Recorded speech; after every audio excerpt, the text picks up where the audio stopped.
अत्यंत सौभाग्य का विषय है कि इस पवित्र महाकुंभ के अवसर पर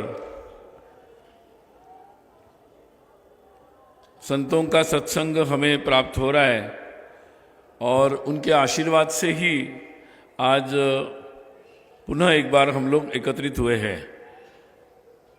आज हमारे बीच में मैं प्रणाम करता हूँ पूज्य राकेश प्रसाद जी महाराज जी को, पूज्य श्री अवधेशानंद जी महाराज को और श्रीमान पूज्य माधव जी महाराज, परमानंद जी महाराज, हमारे गोवा दत्तपीठ के पीठाधीश जी भी आए हैं। सभी को मेरा प्रणाम।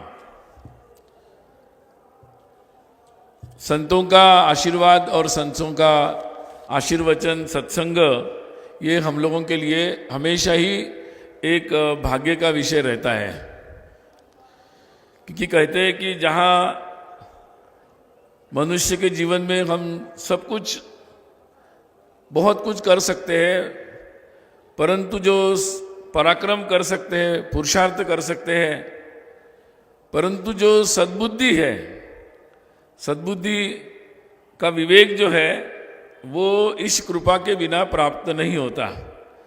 और उस सद्बुद्धि पूर्ण विवेक के लिए गुरुओं का, संतों का आशीर्वाद, उनका सत्संग ये हमेशा आवश्यक होता है। और इसीलिए हमारे भारतवर्ष में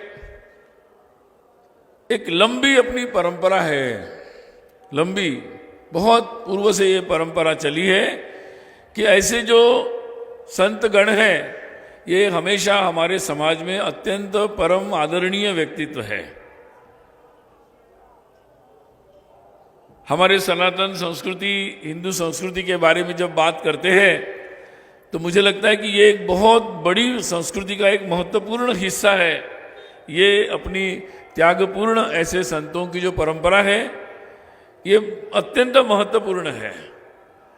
और एक तरीके से इस परंपरा ने, ऐसे त्यागी लोगों के जीवन ने ही, उनके उदाहरण ने हमारे संस्कृति की इस धारा को, कितने भी हजारों वर्ष बीत गए, काल के प्रवाह में कितने भी संकट आए, कितने भी उतार चढ़ाव आए, परंतु इस धारा को एक निरंतर बनाए रखने में, किसी भी कठिन से कठिन परिस्थिति में जो अपने परम तप के द्वारा, साधना के द्वारा अपने पूज्य संतों ने, तपस्वियों ने जो बनाकर रखा है वो हमारी संस्कृति के लिए ईश्वर की देन है। और ये संतों की अपनी जो परंपरा है, ये परंपरा ऐसी है कि जो आप संतों के जितने भी भारत में जन्मे जितने भी मत संप्रदाय होंगे, उनके किसी के भी हम वचन सुनेंगे तो वो किसी के विरोध में नहीं है, वो समाज को जोड़ने वाले हैं। वो कैसे एक तत्व है, हमारा आपस में क्या परस्पर संबंध है और हमारा एक दूसरे से क्या जुड़ाव है, इसको ही इंगित करते हैं। और पुनः पुनः उनके सारे वचनों से, कितनी पीढ़ियों में कितने सारे संतों की परंपरा है, सबके वचन सुनेंगे, पढ़ेंगे, समझेंगे तो पुनः पुनः जब भी हमारे देश में ऐसा समय आया कि कुछ विस्मृति होने लगी परिस्थिति के कारण, मानव के अपने स्वभाव के कारण, तब हमारी सनातन संस्कृति की उस उच्च भाव को, उस विशेषताओं को पुनः पुनः जागरूक रखने का काम इस परंपरा ने किया। और उसके कारण उस परंपरा को उतने ही आदर के साथ रखने का अपने पूर्वजों ने काम किया। इसके लिए अपने पूर्वज जो समाज है उसकी ओर भी देखना पड़ेगा कि पीढ़ी दर पीढ़ी उसने समाज के इस उच्च भाव को, त्याग को, समर्पण को सर्वोच्च भाव के रूप में रखा। और सबसे श्रद्धेय और सबसे आदरणीय इस भाव को समाज ने अपनी साधना के रूप में रखा कि अपने संत अगर अपने जीवन में इतना त्याग समर्पण कर रहे तो हर गृहस्थी को, हर व्यक्ति को अपने जीवन में भी उसका कुछ न कुछ अंश रखना चाहिए। और इसी एक भावना के परिणाम स्वरूप समाज में भी ये सत प्रवृत्ति लगातार बनी रही और जिसके परिणाम स्वरूप पूरे भारत का जो चरित्र है उसके बहुतायत सैकड़ों वर्षों हजारों वर्षों की परंपरा में जब हमारा देश सर्वाधिक समृद्ध रहा, सर्वाधिक राजनीतिक दृष्टि से, सैनिकी दृष्टि से, हर तरीके से सबसे प्रभावी राष्ट्र के रूप में रहा, तब भी हमारे राष्ट्र का जो चरित्र था वो बहुत महत्वपूर्ण है। हमारे राष्ट्र का जो चरित्र था वो चरित्र विश्व कल्याण का रहा। पृथ्वी के किसी भी कोने में मानव कोई भी समूह रहता हो, उसके प्रति एक सद्भाव का भावना, सद्भाव, इस भाव से ये सारे पराक्रमी पुरुषार्थी, ऐसे सारे लोग, ऐसे सारे शासन, उनकी दृष्टि उसी प्रकार से रही। और इसीलिए हम देख सकते हैं कि दुनिया के बहुत सारे देश हैं, वो दुनिया के किसी कोने में जाते हैं तो वो उनके कुछ न कुछ उनके मन में ऐसा भाव होता है कि उनको दुनिया के किसी कोने में जाकर माफी मांगनी पड़ती है। आज के वर्तमान के समय को भी अगर हमने ले लिया पिछले 400, 500, 1000 वर्षों में, तो आज जिनको हम बड़े बड़े देश कहते हैं, उन्होंने अपने इतिहास के क्रम में अपने, जब उनका एक अच्छा काल चल रहा था, उनका वजन था, तब उन्होंने जिस तरीके से दुनिया के साथ व्यवहार किया है, किसी ने दुनिया को गुलाम बनाया, किसी ने दुनिया को आर्थिक दृष्टि से लूटा, किसी ने दुनिया के राष्ट्रों को पराजित करते हुए वहां अत्याचारी शासन को लगाया, किसी ने दूसरे मत, परंपरा, धर्म, संस्कृतियों को नष्ट करने का प्रयास किया, कभी जबरदस्ती से, कभी हिंसा से, कभी लालच से। कभी ऐसे भी शासन रहे कि जिन्होंने युद्धों के द्वारा इतने अन्वित अत्याचार किए कि आज कई ऐसे मत संप्रदाय के प्रमुख है दुनिया विश्व में, जिनका जन्म भारत में नहीं हुआ, दुनिया के कुछ देशों में जब जाते हैं तो उनको माफी मांगनी पड़ती है कि हमारे कुछ लोग आए थे, उन्होंने अच्छा काम नहीं किया, इसलिए हमें क्षमा करें। दुनिया के कुछ देश हैं, उनके प्रमुख जब आज किसी देश में जाते हैं, कभी भारत आते हैं, कभी अफ्रीका जाते हैं, किसी देश में जाते हैं, तो वो माफी मांगनी पड़ती है उन्हें कि भाई हमारे पूर्वजों से कुछ ऐसे काम हुए हैं जिसके लिए हमें क्षमा करो। लेकिन भारत के इतने हजारों वर्षों के इतिहास में कोई ऐसा काम विश्व के किसी मत, संप्रदाय, संस्कृति, राष्ट्र के साथ नहीं किया जिसके कारण हमारे राष्ट्र के किसी व्यक्ति को या राष्ट्र के प्रमुख को दुनिया के किसी कोने में जाकर ये कहना पड़े कि भाई इतिहास के क्रम में कहीं हमारी गलती हो गई, क्षमा करें। तो ये जो बात और ये जो एक विशेष अच्छे से अच्छे काल में भी जो एक प्रवृत्ति है, ये प्रवृत्ति हमारे सनातन संस्कृति का ही परिणाम है कि जो ये प्रवृत्ति पूरे एक व्यक्ति को, परिवार को, समाज को, पूरे राष्ट्र के अंदर, और एक पीढ़ी नहीं, पीढ़ी दर पीढ़ी उत्पन्न होती है। और इसीलिए आज भी, आज के समय में भी जब दुनिया में कोरोना का प्रकोप हुआ तो हमने अनुभव किया कि दुनिया में किस तरीके से प्रतिस्पर्धा चल रही थी कि एक दूसरे की दवाएं खींच लो, किसी को ज्यादा दाम लगा दो, किसी को मत दो। उस समय भारत जैसे देश की प्रवृत्ति क्या थी? भारत देश की प्रवृत्ति थी कि भाई हमारे पास जितनी है वैक्सीन हम भी लगाएंगे, लेकिन आपको जहां जहां जैसी जरूरत होगी हम आपको भी देंगे। और इसका भारत में किसी ने विरोध नहीं किया। भारत का मन, भारत सरकार का मन एक जैसा ही था। ये जो हमारी प्रवृत्ति है, ये प्रवृत्ति अचानक नहीं आई है। ये प्रवृत्ति केवल हमारे किसी के कर्तृत्व का या भलाई का परिणाम नहीं है, ऐसे भ्रम में न रहे हम। ये हमारे उस सनातन संस्कृति का जो प्रभाव हमारे ऊपर है, हजारों पीढ़ियों का जो पालन हमने किया है, उसके परिणाम स्वरूप आज हम ऐसे हैं, आज उसके कारण हम ऐसे हैं। और हम आज के समय में ये आवश्यक है कि हम उस प्रवृत्ति को बनाए रखें, क्योंकि भारत जो है पुनः एक बार उस दिशा में जा रहा है कि हम एक समृद्ध देश बन रहे हैं। राजनीतिक दृष्टि से पूरे दुनिया में बहुत सारे देशों में हमें उस तरह की मान्यता मिल रही है। अपने आर्थिक दृष्टि से, सैनिकी दृष्टि से आने वाले समय में हम पुनः एक बार वैसे ही सुजलाम सपुलाम परम ऐसे स्थिति में पहुंचने वाले हैं। जब अभाव था तो ये अवसर कम थे हमारे पास।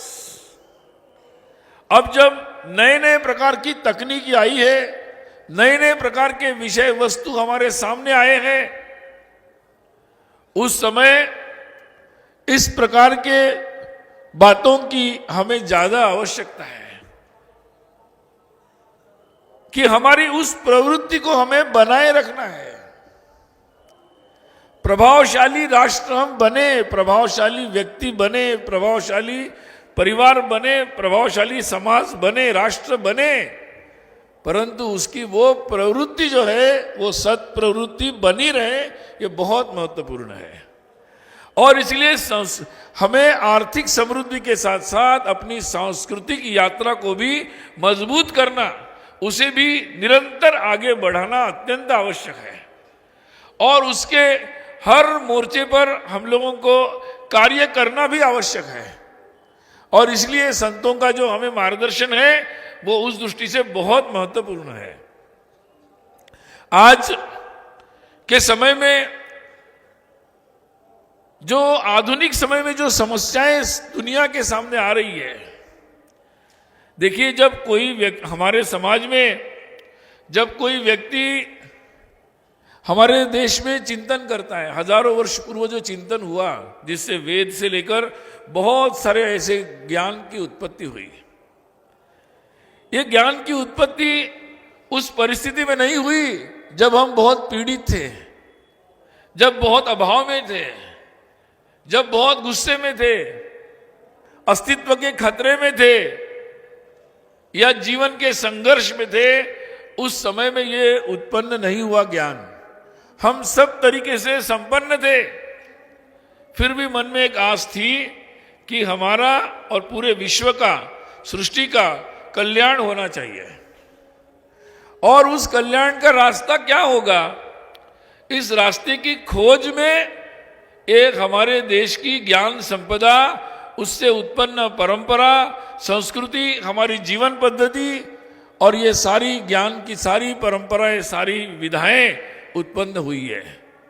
और इसलिए हजारों वर्ष पूर्व उत्पन्न हमारे गुरुओं के साधना से योग, ये ऐसी एक पद्धति है कि आज से आधुनिक समय में विकसित से विकसित देशों को भी इसकी आज बहुत ही ज्यादा अत्यंत आवश्यकता प्रतीत होती है।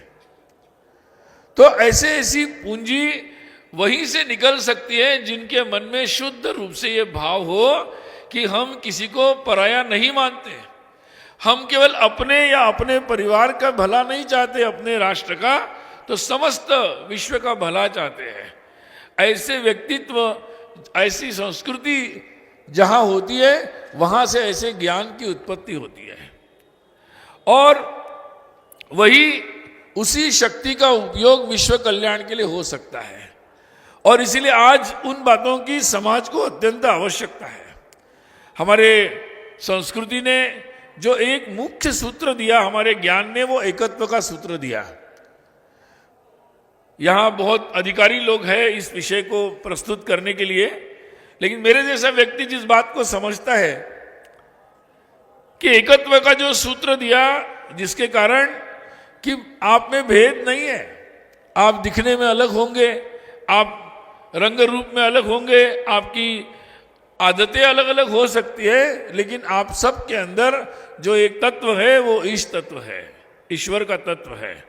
और उसकी जो धारा है उसको अपने ऋषि मुनियों ने पहचान लिया था। और इसलिए उन्होंने एक ही बात बताई। आज कोई पूछते हैं हिंदुत्व क्या है, तो मैं कहता हूं कि हिंदुत्व में जो तत्व है वो एकत्व है। उस एकत्व की ही अनुभूति से हिंदुत्व बना हुआ है।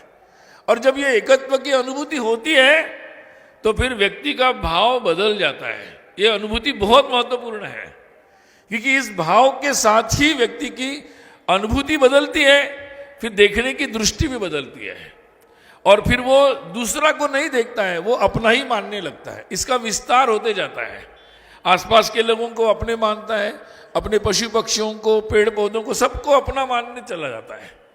और ये अपनत्व का जो है भाव विस्तारित होता जाता है। तो हमारी जो संस्कृति का जो एकत्व का ये जो सूत्र है, ये बहुत महत्वपूर्ण है। आजकल संस्कृति शब्द के बारे में भी सब लोग बहुत अलग अलग तरीके से व्याख्याएं करते हैं, लेकिन हमारी संस्कृति का जो ये एकत्व के सूत्र के आधार पर होने के कारण हम रिश्तों को किस प्रकार से देखते हैं, रिलेशनशिप, रिश्तों को कैसा देखते हैं, उससे हमारी संस्कृति की अभिव्यक्ति होती है। हम पराया देखते हैं या अपना देखते हैं, और अपना देखते हैं तो अपनों के लिए हमारा व्यवहार किस तरह से रहता है, जोड़ने वाला रहता है, लेकर चलने वाला होता है, मेरे ही नहीं उसके कल्याण की बात सोचने वाला होता है। तो सारा व्यवहार ही बदल जाता है। और इसीलिए भारत में जितने भी प्रकार के तप हुए, साधनाएं हुई, युद्ध हुए, वो सब इस धर्म और संस्कृति की रक्षा के लिए हुए। जो बस इस परंपरा को, इस भाव की साधना करने वाली भूमि और उस साधना करने वाला जो समाज है, उसकी इस साधना को जीवित रखने के लिए हुए, ताकि भलाई जो है ये प्रवृत्ति दुनिया में बनी रहे। और इसलिए आज भी जो भारत का अस्तित्व है, इस भारत भूमि का अस्तित्व है, भारत की सनातन परंपरा का अस्तित्व है, वो उसी के लिए है।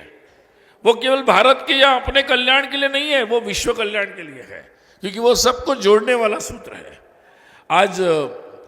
आज फैमिलीज, परिवार के बारे में पूरे दुनिया में अलग अलग प्रकार का संकट है। आधुनिक काल में जैसे तकनीकी बदल रही है, जिस तरह से बाजार आए हैं, तो संस्कृतियों के आधारित बाजार की परंपरा हमारे देश में हजारों वर्ष थी, परंतु काल के प्रवाह में संस्कृति के आधार पर बाजार नहीं, बाजार के आधार पर संस्कृतियां तय होने का समय आया है। विश्व के कई देश हैं, कई संस्कृतियां हैं जिन्होंने बाजार के दबाव में और बाजार के दबाव में उत्पन्न नई तकनीकी टेक्नोलॉजीज के दबाव में अपनी संस्कृतियों से, अपनी परंपराओं से समझौते किए हैं। उसका परिणाम अपने देश में भी है। और इसलिए आज ये बहुत महत्वपूर्ण मुद्दा है कि हम अब तकनीकी और बाजार से हमारी संस्कृति तय होगी या हमारे जीने की पद्धति क्या है, हम कैसे जीना चाहते हैं, हमारी जीवन की मान्यताएं क्या है, उसके आधार पर नई तकनीकी कौन सी लेना, कौन सी नहीं लेना। अब तक हम लोग हर तकनीकी को हाँ ही बोलते आए हैं, अब कुछ को ना भी बोलना पड़ेगा। और ना बोलते समय ये भी सोचना पड़ेगा कि अगर आने वाले समय में आधुनिक जीवन में हमें आगे बढ़ना है तो नई तकनीकी कैसे होगी, नए बाजार कैसे होंगे। तो ये प्रबलता से अगर पूरे मानव के कल्याण के लिए करना होगा तो हमारे राष्ट्र की, भारत के नाते हमारे समाज की उस संदर्भ में समझ और साधना, मोह से मुक्त होकर अपने संस्कृति के अनुरूप जीवन को गठित करने की जो साधना है, वो बहुत महत्वपूर्ण एक परम ऐसा दायित्व हमारे राष्ट्र पर है। और ऐसे ही, और इसमें अपने परिवारों की बहुत बड़ी भूमिका है। आज पूरे विश्व में जो संकट है उसमें सब कुछ पाते पाते अपने पारिवारिक संबंधों, वैवाहिक संबंधों, इस पर ही संकट पूरे दुनिया के सबसे विकसित देशों में उत्पन्न हुआ है। उसका कुछ प्रभाव अपने देश में भी दिखता है। और इसलिए ये केवल परिवारों के, मतलब पति और पत्नी के संबंध या उसके विवाह को निरंतर टिकने तक सीमित नहीं है। परिवारों के आपस में रिश्ते जो हैं उन पर भी ये प्रश्न चिन्ह उत्पन्न हुए हैं। और इसीलिए आज ऐसे परिवार जो संस्कृति के अनुरूप एक दूसरे में एक अपनत्व के भाव से जीते हैं, ऐसे अधिकाधिक उदाहरण की आवश्यकता है। और ऐसे अधिकाधिक उदाहरण जिस राष्ट्र में होंगे वो राष्ट्र की दिशा भी वही बनेगी। और पूरी दुनिया जब जब हम इसके बारे में चर्चा करते हैं तो बड़े बड़े दुनिया के देश भी इस बात को समझना चाहते हैं, जब वो हमारी तरफ देखते हैं कि कैसे किया जाए, कैसे ये अपनत्व और प्रेम को बढ़ाया जाए जिससे हम सब जुड़ जाए। सब कुछ होने पर भी अलग अलग क्यों हो, सब एक साथ चल सकते हैं। ये जो एक साथ चलने का भाव है, इसको पूरे दुनिया को आज भी बहुत आवश्यकता है। और उसके जो कहीं सूत्र होंगे तो वो हमारे सनातन, हमारी जो हिंदू संस्कृति है उससे हम लोगों को मिलते हैं। आज जो आधुनिक समय में पर्यावरण का प्रश्न उत्पन्न हुआ है, बहुत सारी चर्चा हो रही है, दुनिया में बहुत सारे सम्मेलन हो रहे हैं आजकल, कार्बन एमिशन, फिर किस क्या क्या होगा, इस पर बहुत सारी बहस चल रही है। परंतु महत्व का मुद्दा, हम तो पंचतत्व की बात करते हैं और पंचतत्व के अनुसार चलने की बात, उसको एक समन्वय बनाकर चलने की बात करते थे। उस बात के विस्मरण से ही ये सारे प्रश्न उत्पन्न हुए हैं। कई बार मैं सोचता हूं कि पर्यावरण की तो चिंता आज जो पूरे पश्चिम में दिख रही है वो स्वाभाविक नहीं हुई है, वो सृष्टि के चिंता से उत्पन्न नहीं हुई, वो तो पिछले 400 वर्षों में बिना कुछ चिंता किए चल रही थी कि भाई मैं अकेला हूं और मुझे जैसा चाहिए वैसा मैं चलूंगा, और इसलिए मानव केंद्रित थी। अब जब मानव को ही कष्ट होने लगा कि पानी नहीं मिल रहा है, हवा नहीं मिल रही, रहने की जगह ठीक से नहीं मिल रही है, तो मानव को कष्ट हुआ, इसलिए चिंता हो रही है कि मानव को अच्छा होना है तो इसके लिए ठीक करना पड़ेगा। लेकिन भारत में जो पर्यावरण की चिंता थी, या पर्यावरण की चिंता नहीं थी, पर्यावरण को अपना मानकर, ये तत्वों को अपना मानकर वो अपने हैं तो उनके साथ सौहार्द से जीना होगा। और ये जीने के साथ ही हमारी संस्कृति का विकास हुआ। और इसलिए हमारी चिंता मानव की परेशानी के कारण उत्पन्न नहीं हुई थी, तो एक स्वाभाविक एकत्व के भाव के कारण उत्पन्न हुई थी। और इसलिए आज भी जो पर्यावरण के समाधान होंगे वो केवल मानव केंद्रित रखकर अगर निकाले जाएंगे फिर सृष्टि का उसमें भला नहीं होगा, क्योंकि केवल मानव के संदर्भ में सोचकर होगा। आज वास्तव में इसके समाधान के लिए भी हमारे उस संस्कृति का जो विचार है कि हमारा जो एकत्व है उसको आधारित रखकर केवल मानव नहीं, पूरे सृष्टि को एक संतुलित रूप में रखकर अपनी पूरी जीवन शैली में जो आवश्यक है वो बदलाव करना, जमीन से बदलाव करना, अपने रोज के जीवन में बदलाव करना। और ये बदलाव होंगे तो फिर हमारी बाजार तो मांग से चलते हैं कि आपकी डिमांड क्या है, उससे आज के बाजार चलते हैं। अगर हमारी सोच में, हमारे परिवार की सोच वैसी होगी, हमारी जीवन शैली पर्यावरण के अनुकूल होगी, तो हमारी मांगे भी बदलेगी, हमारी जो आवश्यकता है उसमें बदलाव होगा। और जब मांगे, आवश्यकताएं बदलेगी तो अपने आप बाजार समझ जाएगा कि समय बदल गया, अब तकनीक भी नई लाओ, प्रोडक्शन की, उत्पन्न की पद्धति भी बदलो और बाजार की शैली को भी बदलो। और बाजार के कारण जिस प्रकार की अपपद्धति का, एक गलत पद्धति का प्रचलन चलाने का जो प्रयास हो रहा है उस पर भी इसका प्रभाव पड़ेगा और ये बातें कम होगी। और इसकी शुरुआत भारत जैसे देश में अगर होती है, क्योंकि हम इतनी बड़ी जनसंख्या है पूरे विश्व में कि बहुत सारे आज के जो बाजार है वो हमारी मांगों को देखकर अपनी नई तकनीकी बना रहे हैं। और इसलिए आज के हमारी जो संस्कृति के अनुसार अगर अपने जीवन को हम ढालने का प्रयास करते हैं तो आधुनिक समय के जो नए प्रश्न उत्पन्न हुए हैं उसको हम अपने संस्कृति के अनुरूप उसके समाधान ढूंढ सकते हैं। और इसके लिए पूरे समाज को ये मूल रूप से ये बात समझकर कि अपना रोज का जीवन, अपने रोज की जीवन की पद्धति, अपने मार्ग, अपना बाजार, अपनी तकनीकी, ये और हमारे धर्म, संस्कृति, आध्यात्म, रामायण, महाभारत, गुरुओं के विचार, ये दोनों बातें अलग अलग नहीं है, ये दोनों बातें अभिन्न है हमारे जीवन में। एक दूसरे से अलग नहीं हो सकती। और अगर उसके अनुरूप हम इस जीवन की ओर देखेंगे तो ये जीवन हम ढाल नहीं पाएंगे। इस जीवन के अनुसार अगर हम अपने जीवन को ढालेंगे तो शायद हम अपने पुरुषार्थ से आज के बाजारों को भी, आज के दुनिया को भी हम उस तरीके से दिशा दे सकते हैं। और आज मुझे लगता है कि आज के समय में इन बातों की बहुत ज़्यादा आवश्यकता है। और इसलिए इन बातों को, जो बातें मजबूत करती है, वो बातों का रक्षण होना बहुत आवश्यक है। हमारी गुरु परंपरा, हमारे ग्रंथ जो इन बातों को बार बार पुनः बताते हैं, उनका सम्मान और उनकी पुनर्स्थापना अत्यंत आवश्यक है। ऐसे स्थान हमारे मंदिर हो सकते हैं, ऐसे स्थान, आज कुंभ है, ये भी ऐसा एक प्रतीक है कि जो पूरे भारत को जोड़ता है। ऐसे जो तत्व है, हमारी भाषाएं जो हमें उस बातों से जोड़ती है, उस संस्कृति से जोड़ती है, वो हमारे त्योहार जो हमें इस संस्कृति से जोड़ते हैं, वो सब उनकी रक्षा होना, उनके प्रति हम लोगों की एक कर्तव्य की भावना से देखना अत्यंत आवश्यक है। ये बातें अलग अलग नहीं है, ये अलग है वो अलग है, नहीं, ये बातें सब एक दूसरे से जुड़ी हुई है, क्योंकि उसी से हमारा वो सत प्रवृत्ति, सद्विवेक बनता है। और इसीलिए आज के समय में मुझे लगता है कि इन सब बातों के बारे में हम अधिकाधिक विचार करें। जितना हम इसके बारे में विचार करेंगे, जितनी गहराई में जाएंगे,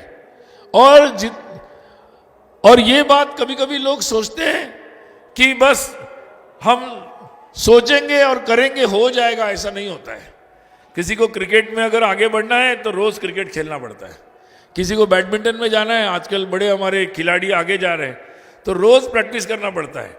और जब गली गली में कई लोग क्रिकेट खेलते हैं, तब हमें कुछ खिलाड़ी मिलते हैं जो भारत को आगे बढ़ाते हैं। तो ये बात भी कुछ लोग अपने आश्रमों में कर लेंगे, उससे बात नहीं होगा।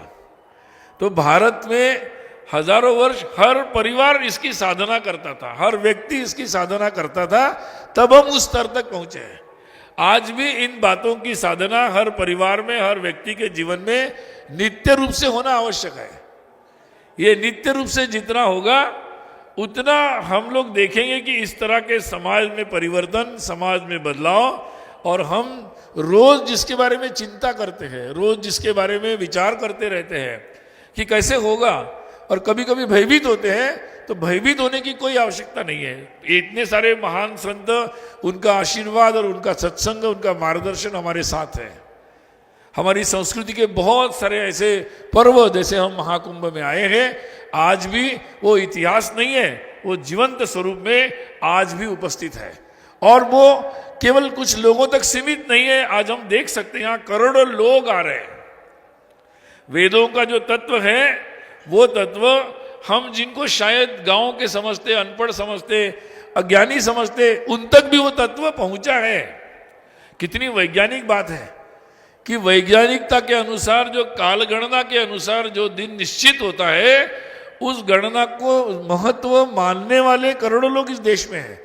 उनको हम विज्ञान से विपरीत कैसे समझेंगे? वो तो बिल्कुल विज्ञान के अनुसार, कालगणना के अनुसार बात को समझकर यहां आ रहे हैं। तो हमारे देश को हमें कम समझने की कोई जरूरत नहीं।